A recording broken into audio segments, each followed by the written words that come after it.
Hello दोस्तों, आपका फिर से स्वागत है हमारे चैनल स्टडीज ड्यूटी अमोडोमियो में। हम भरतपुर में जो किसान आंदोलन हुए थे उनके बारे में पढ़ रहे थे और उसका पहला पार्ट जो लंबरदारों और पटेलों द्वारा किया गया आंदोलन था वो हम देख चुके हैं। तो आज हम शुरुआत करेंगे इसके दूसरे पार्ट की, जो है मेवा द्वारा किया गया किसान आंदोलन। मेवा द्वारा भरतपुर के साथ साथ पहले अलवर में भी हुआ था, तो अलवर वाला जस्ट थोड़ा सा आगे खत्म होने पे आता है 1933 के करीब, तब ये भरतपुर वाला शुरू होता है। और ये भी अलवर वाले मेवों से प्रेरित होता है क्योंकि इनकी सीमा पे ही इनके रिश्तेदार दूसरे मेव भरतपुर में रहते थे, इस वजह से। तो शुरुआत करते हैं हम इसकी।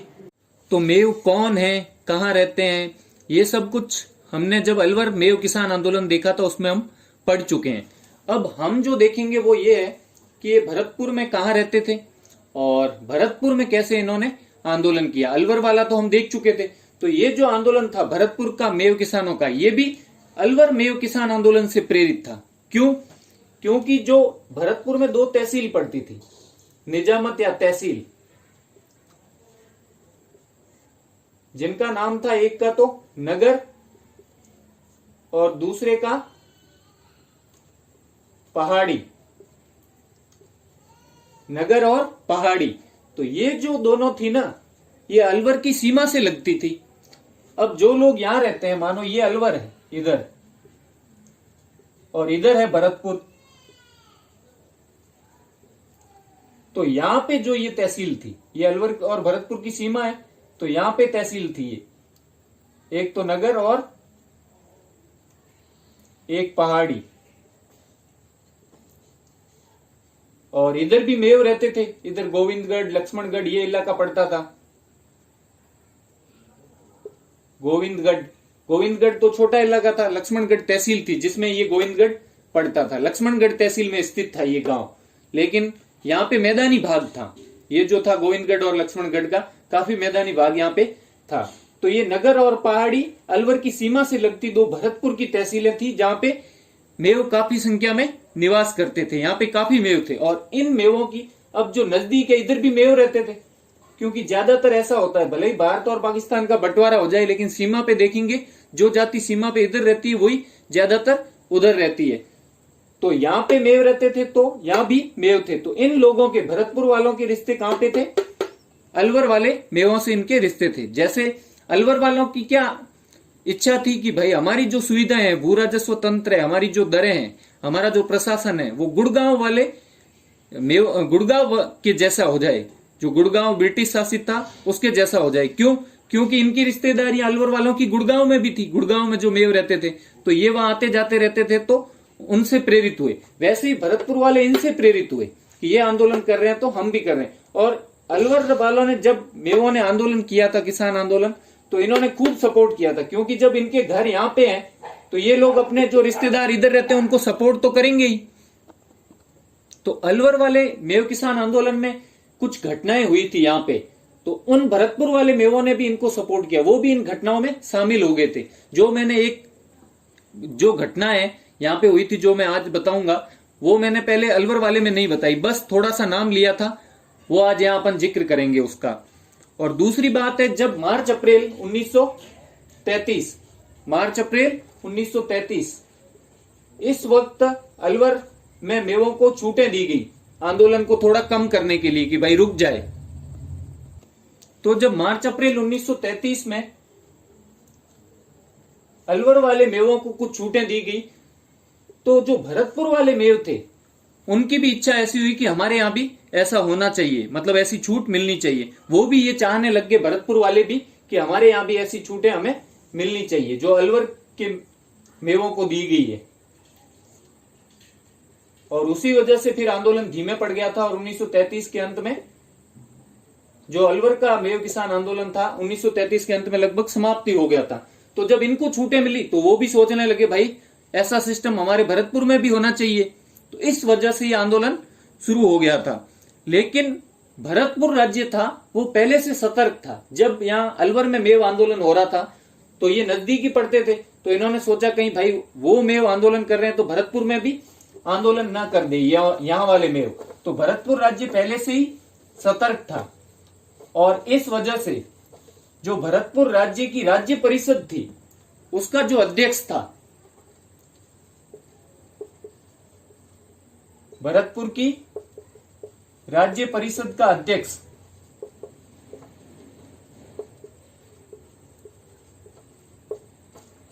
उसने पहले ही चेतावनी दे दी।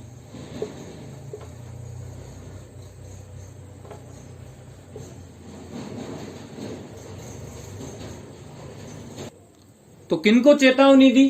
तो जो ये दो इलाके थे, यहीं पे ज्यादा मेव रहते थे, तो इन नगर और पहाड़ी तहसील के जो गांव थे, इनमें जो गांव थे उनमें जो मेव लंबरदार थे, क्योंकि मेवों के गांव थे तो वहां मेव लंबरदार और पटेल होते थे, तो मेव लंबरदारों को राज्य परिषद के अध्यक्ष ने, जो भरतपुर राज्य की परिषद थी उसके अध्यक्ष ने चेतावनी दे दी कि आप अपने गांवों को और आप खुद अलवर वाले मेव किसान आंदोलन से अलग रखोगे। लेकिन फिर भी वे खुद को अलवर वाले मेव किसान आंदोलन से अलग नहीं रख पाए और उन्होंने उनका साथ दिया। तो राज्य परिषद क्या होती थी? इस राज्य परिषद ये समझ लो जैसे मुख्यमंत्री के साथ मंत्रिमंडल होता है सलाह देने के लिए, कार्य करवाने के लिए, वैसे ही राजा की सहायता करने के लिए राज्य परिषद होती थी। तो उसके अध्यक्ष ने मेव लंबरदारों को चेतावनी दे दी। कहां के लंबरदार थे? नगर और पहाड़ी जो तहसीलें थी उनमें जितने भी गांव पड़ते थे उनमें जो जो मेव लंबरदार थे उनको चेतावनी दे देते हैं। अब एक घटना होती है अलवर में, और वो 7 जनवरी 1933 को होती है। उस वक्त क्या करता है अलवर राज्य, जो गोविंदगढ़ और लक्ष्मणगढ़ के मैदान है, अलवर में है, ये मैं अलवर की बात कर रहा हूं।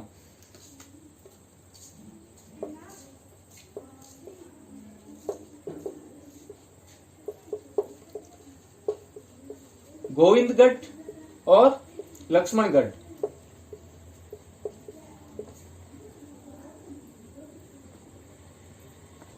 इन दोनों जगहों के मैदानों में, पहाड़ी में तो भेजते नहीं है, क्यों? पहाड़ी में तो सेना जाने से भी डरती है, जबकि मेव तो क्या करते थे? गुरीला वार करते थे वहां अलवर वाले, और हमला करके भाग जाते पहाड़ियों में। तो मैदानों में अलवर ने अपनी सेना भेजी, अपनी जो राज्य की सेना थी वो भेजी, राज्य सेना के दल भेजे। ये कब भेजे? ये घटना थी 7 जनवरी 1933।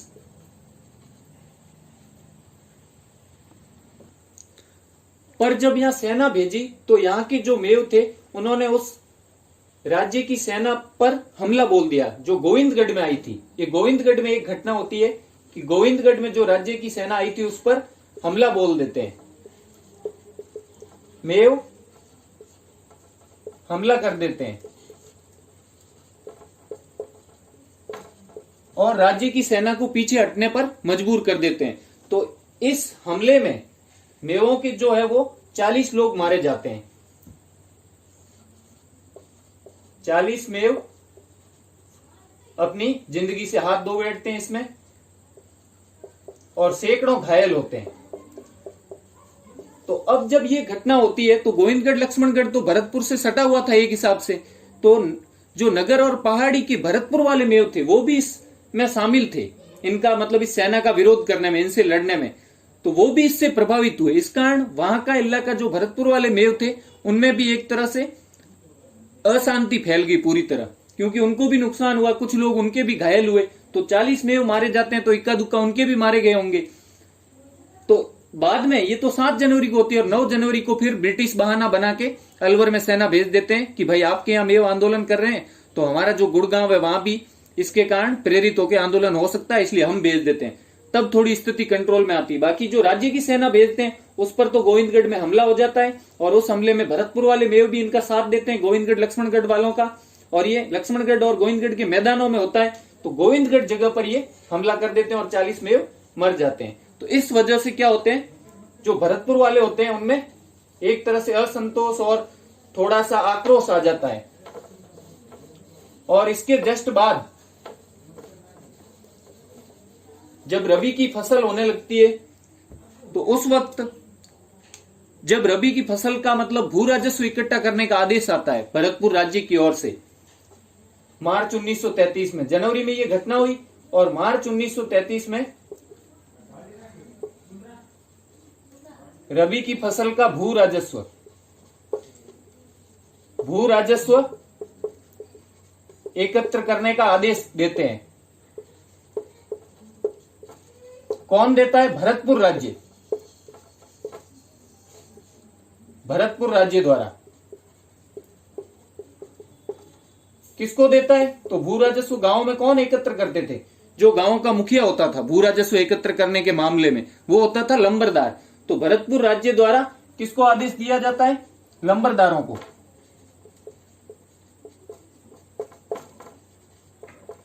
कि भाई तुम लोग अपने अपने गांव में क्या करो, रबी का है जो भू राजस्व एकत्र करके हमें पहुंचाओ।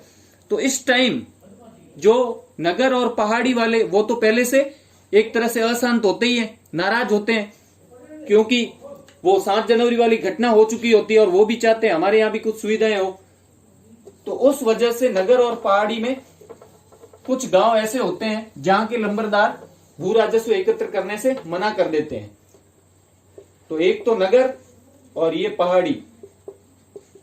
तो नगर का एक गांव होता है श्यामला कला, श्यामला कला, और पहाड़ी के 2 गांव होते हैं, एक लाडम का और एक पापड़ा। तो इन 3 गांवों के जो लंबरदार होते हैं वो मना कर देते हैं।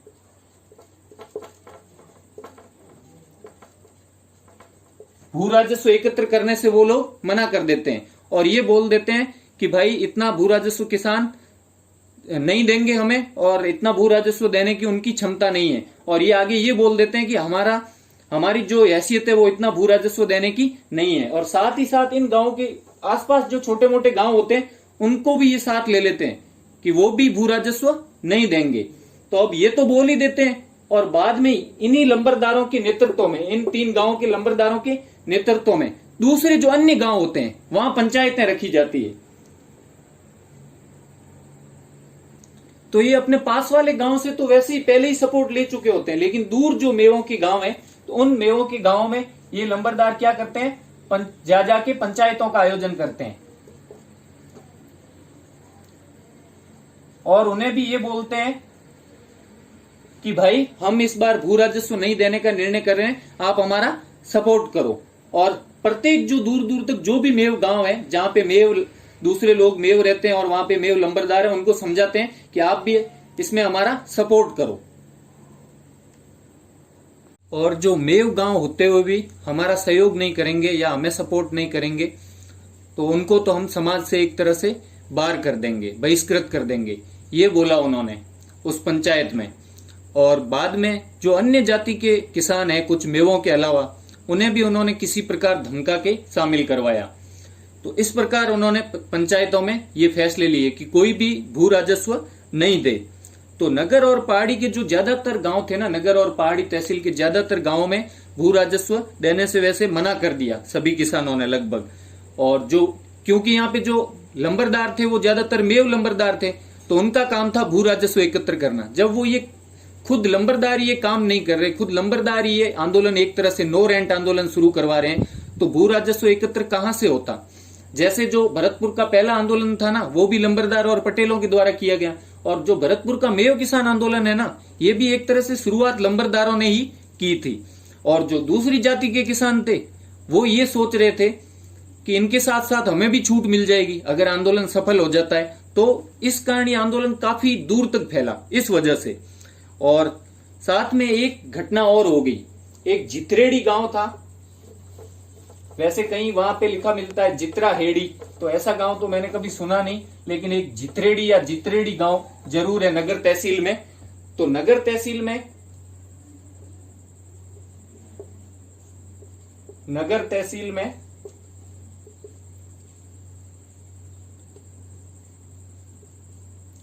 जित्रेड़ी गांव, इस गांव में क्या हुआ कि जो गुर्जर लंबरदार थे ना, उनको पीट दिया मेव लंबरदारों ने। क्यों? क्योंकि वो गुर्जर लंबरदार मतलब राज्य के आदेश की पालना कर रहे थे और भू राजस्व एकत्र कर रहे थे। तो जित्रेड़ी गांव में गुर्जर लंबरदारों को पीटा गया। किसके द्वारा? मेव लंबरदारों द्वारा।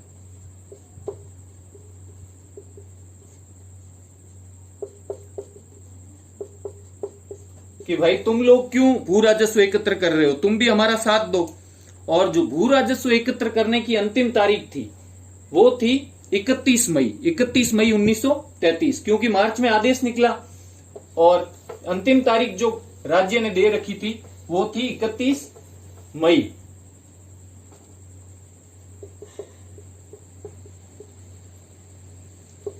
लेकिन इन दोनों तहसीलों से भू राजस्व जो है वो न के बराबर इकट्ठा हुआ इस तारीख तक।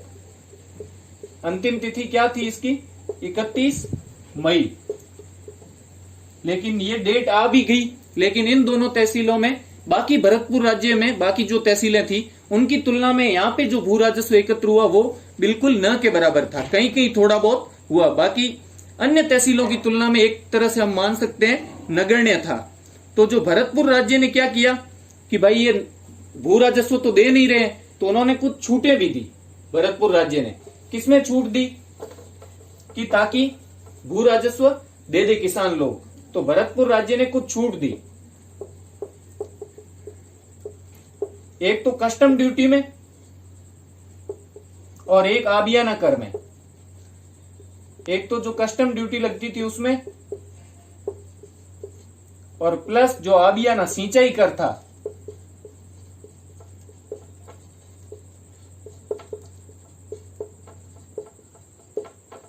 इन दोनों में राज्य ने क्या किया, छूट दी, ताकि किसान इन छूटों से थोड़े से भाई शांत हो जाए और अपना भू राजस्व जमा करवा दे। और साथ में जो भू राजस्व की तारीख भी निकल चुकी थी 31 मई, तो भू राजस्व की डेट भी क्या कर दी, आगे बढ़ा दी। भू राजस्व की अंतिम तिथि भी थोड़ी आगे बढ़ा दी और 10 जून कर दी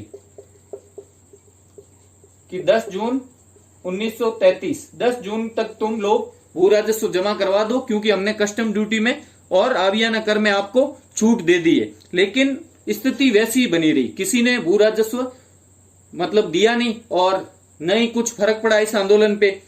तो राज्य ने बाद में क्या किया कि इन मेवों को शांत करने के लिए जो राज्य की राज्य परिषद थी, मैंने बताया था कि राजा को राज्य चलाने में जो सहायता करती थी राज्य परिषद, एक तरह से जैसे अब अपने मुख्यमंत्री के साथ मंत्रिमंडल होता है वैसे ही राज्य परिषद होती थी। तो भरतपुर राज्य ने क्या किया, दूसरा कदम उठाया। पहले तो छूटें दी और दूसरा कदम यह था कि जो राज्य परिषद थी उसमें एक मुस्लिम सदस्य जोड़ दिया।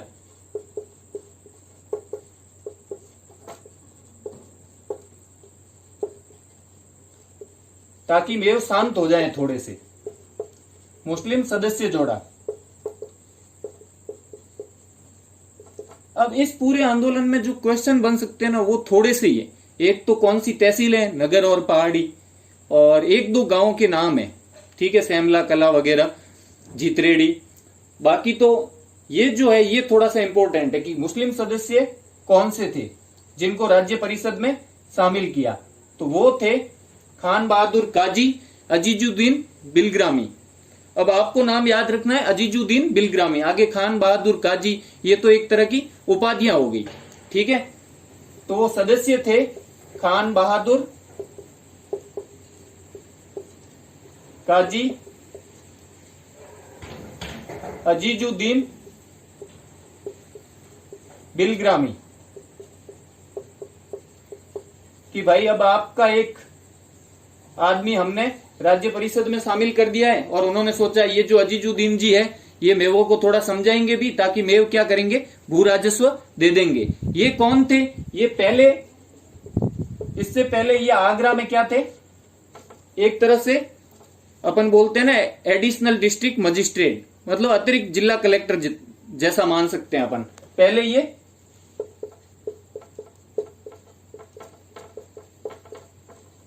अतिरिक्त जिला न्यायाधीश भी बोल सकते हैं, मजिस्ट्रेट के हिसाब से अतिरिक्त जिला मजिस्ट्रेट थे। इससे पहले कहां पे थे, आगरा में, और इन्हें ले आए भरतपुर में और राज्य परिषद में इनको सदस्य बना दिया। लेकिन कैसा सदस्य, राज्य परिषद तो एक तरह का मंत्रिमंडल था, तो उसमें अलग अलग होते थे, एक राजस्व सदस्य होता था, न्याय सदस्य होता था। तो इनको जो है वो बनाया पुलिस एवं शिक्षा सदस्य कि इनके पास कौन सा विभाग रहेगा, पुलिस वाला, क्योंकि एक तरह से पुलिस का काम पढ़ने वाला था आंदोलन में, तो पुलिस एवं शिक्षा सदस्य, तो इनको बनाया था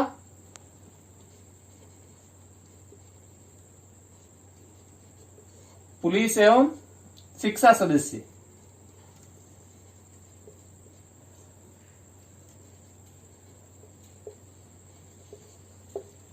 तो अजीजुद्दीन बिलग्रामी को राज्य परिषद में पुलिस एवं शिक्षा सदस्य की तौर पे जोड़ लिया जाता है। वो एक तरह से जो पद है वो ग्रहण कर लेते हैं और 16 जून 1933 को वो पद ग्रहण करते हैं। ये 16 जून की बात है और उसी दिन एक मीटिंग रखी जाती है। तो ये थोड़ा याद रखना कि कौन से सदस्य के रूप में इनको जोड़ा गया, तो पुलिस एवं शिक्षा सदस्य, और 16 जून को पदभार ग्रहण किया इन्होंने।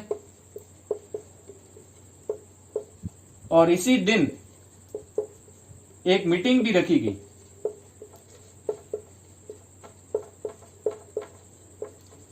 और मीटिंग किसके बारे में थी? मेव आंदोलन के बारे में ही थी कि मेव समस्याओं को कैसे हम सुलझाएं।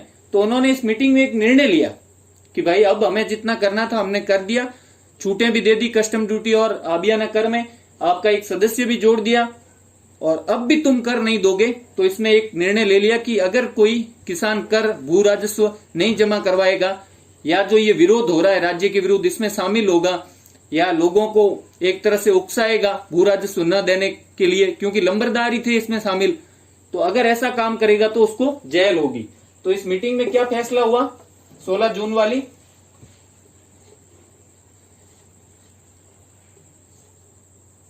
कि जो किसान भू राजस्व नहीं देगा या आंदोलन करेगा या प्रेरित करेगा लोगों को न देने के लिए, उसको जेल में डाल दिया जाएगा।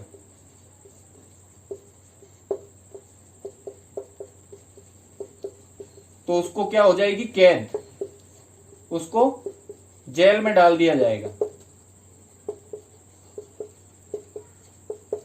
और इस चीज के, इस निर्णय के पर्चे छपवा के अब इसी दिन अजीजुद्दीन ने पद ग्रहण किया, इसी दिन मीटिंग हुई और मीटिंग में ये फैसला भी हो गया कि अगर नहीं दोगे भू राजस्व तो जेल हो जाएगी। और अब लोगों को कैसे पता चलेगा ये निर्णय लिया है? तो इसके पर्चे छपवा के जो अशांत गांव थे, जिन गांवों में आंदोलन ज्यादा फैला हुआ था, वहां पर्चे छपवा के बांटे गए और पर्चों में लिखवाया गया कि अगर आप भू राजस्व नहीं देंगे या फिर राज्य विरोधी गतिविधियों में शामिल होंगे तो आपको जेल में डाल दिया जाएगा। लेकिन जो मेव किसान है वो टस से मस नहीं हुए। राज्य ने साम दाम दंड भेद सारे एक तरह से काम में ले लिए, फिर भी जो पर्चे बंटे गांव में कि भाई तुम्हें सजा हो जाएगी, उनसे उन्हें कोई फर्क नहीं पड़ा। तो मेवों ने फिर भी भू राजस्व देने से इनकार कर दिया। तो जब अब उन्होंने इनकार किया तब राज्य के पास लास्ट ऑप्शन बचा कि भाई बलपूर्वक जो है वो भू राजस्व लिया जाए, एक तरह से मतलब सेना को भेजा जाए और भू राजस्व इनसे लिया जाए। ऐसे तो ये देने वाले नहीं है। तो 19 जून को, 16 जून को तो ये मीटिंग हुई और 19 जून 1933, डेट में ज्यादा कुछ नहीं रखा है, बस ठीक है क्रम में इसलिए मैं बता रहा हूं। बाकी आपको जो घटनाएं हैं जैसे नाम है वो याद होने चाहिए। इसमें तो मेरे को एक ही चीज इंपॉर्टेंट लगती है, वो है अजीजुद्दीन बिलग्रामी। तो 19 जून 1933 की सुबह जो पैदल सेना होती है उसकी दो कंपनियां दो गांवों में पहुंच जाती है या दो गांवों को घेर लेती है जाके। अब वो दो गांव कौन से होते हैं? दोनों पास पास ही होते हैं। एक तो अपना सैमला कला, जो मैंने पहले भी बताया था कि वहां के लंबरदार ने मना करवाया था भू राजस्व नहीं देना स्टार्टिंग में। तो दोनों नगर तहसील में थे गांव, ये दोनों नगर तहसील के गांव थे।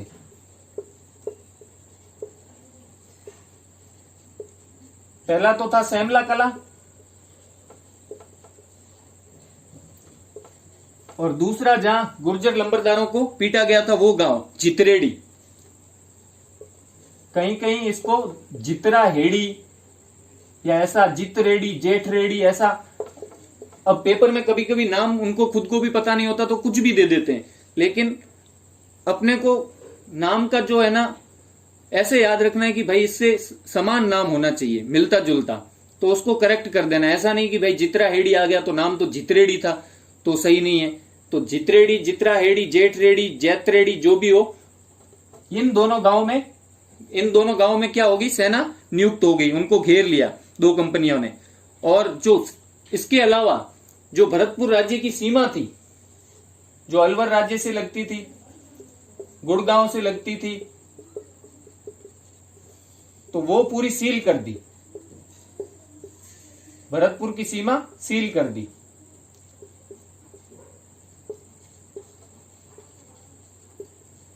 जैसे अभी हो रहा है ना, अपने कोई नया मरीज आ रहा है कोरोना का, तो भाई अपनी एक तहसील को या जिले को पूरी तरह से उसकी जो बॉर्डर है वो सील कर दिया जाता है। तो वैसे ही इन्होंने क्या किया, वैसे ही एक राज्य की तरफ से तो उनके लिए तो अच्छा ही कदम था, ताकि कुछ नए लोग ना आए, ज्यादा आंदोलन प्रेरित ना हो, बस सीमित रहे, कहीं और न ये फैल जाए, दूसरे जो अलवर और गुड़गांव वाले मेव है वो उनको सपोर्ट न करने लग जाए। इसलिए सीमा क्या कर दी, भरतपुर राज्य की सील कर दी।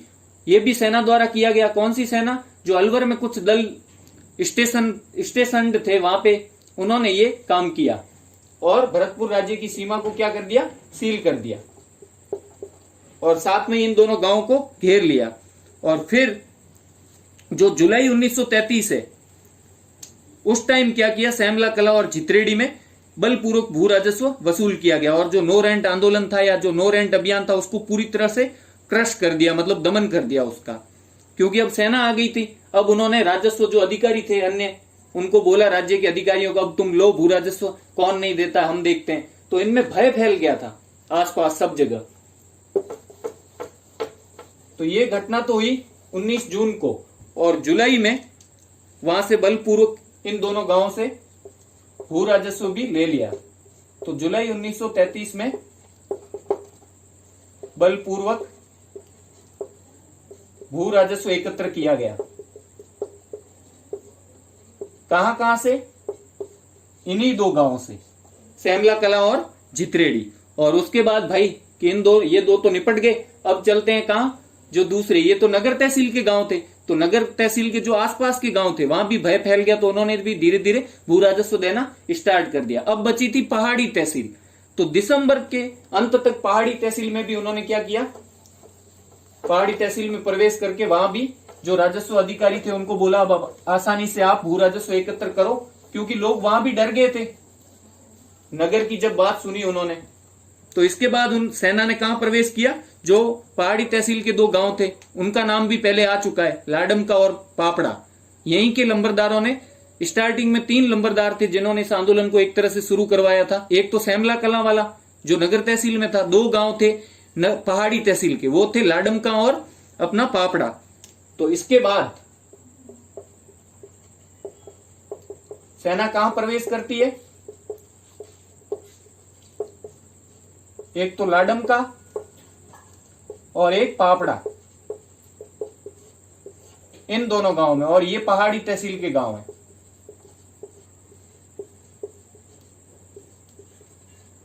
और दिसंबर 1933 के अंत तक, मतलब दिसंबर के खत्म होने तक, ये साल खत्म होने तक 1933 वाला, यहां से भी क्या किया, राजस्व अधिकारियों ने पूरी तरह से इनमें भी भू राजस्व एकत्र कर लिया।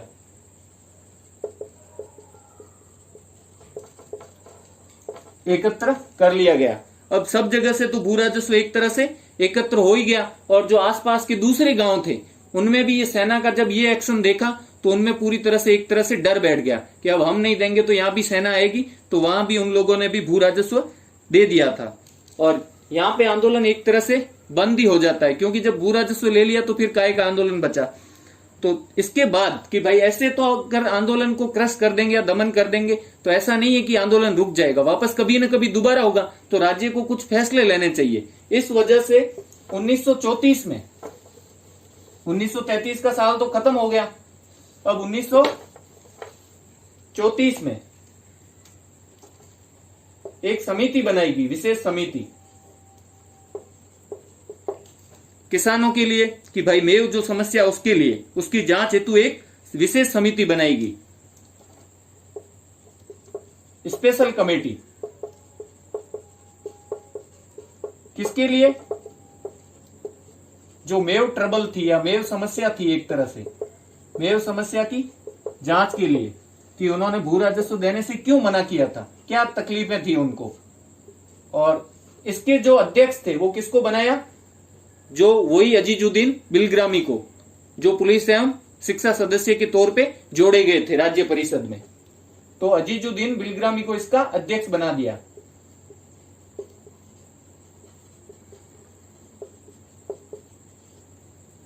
ये थे अध्यक्ष इस समिति के।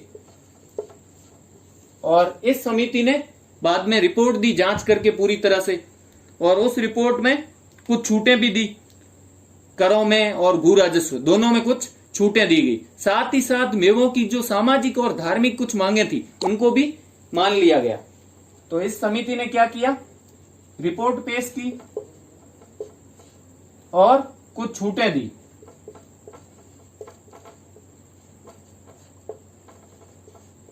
अब वो छूटें क्या क्या थी?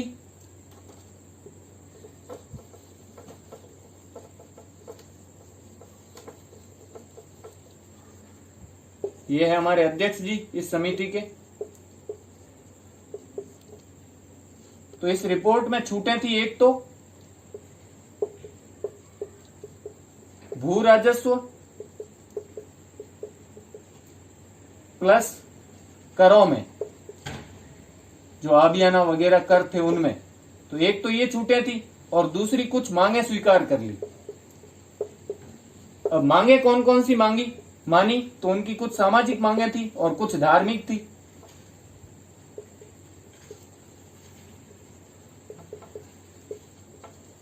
तो इस आंदोलन का थोड़ा तो प्रभाव पड़ा कि उन्हें थोड़ा ही तो सफलता हासिल हुई। क्या? कि एक तो छूटें मिली और कुछ उनकी मांगे मान ली गई। छूटें थी भू राजस्व और करों में, क्योंकि छूट इसी में दे सकते थे। और मांगे कौन सी मानी? एक तो सामाजिक और एक धार्मिक प्रकार की जो कुछ उनकी मांगे रखी हुई थी वो मान ली गई। और बाद में तो 1936 में नया बंदोबस्त भी कर देते हैं। क्यों? क्योंकि जो भरतपुर में आंदोलन हुए थे, एक तो 1931 में हुआ था लंबरदारों वाला और बाद में 1933 में ये हो जाता है मेवों वाला। तो ये शुरू क्यों हुआ? जब जांच की तो 1931 वाला तो एक तरह से 1931 में नया भूमि बंदोबस्त लागू हुआ था और उससे नाराज थे लोग। तो 1936 में भू बंदोबस्त रिवाइज कर दिया जाता है।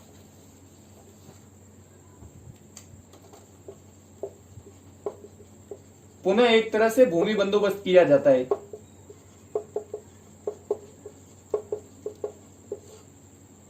या जांच की जाती है, उसको रिवाइज किया जाता है।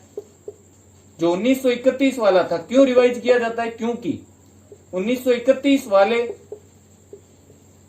के कारण ही क्या हुआ था? ये 1931 में भी आंदोलन हुआ, 1933 में भी, क्योंकि भू राजस्व की दरें बढ़ा दी थी। जब 1931 वाला बंदोबस्त लागू किया तो लंबरदारों ने 1931 में कर दिया और फिर मेवों ने भी कर दिया।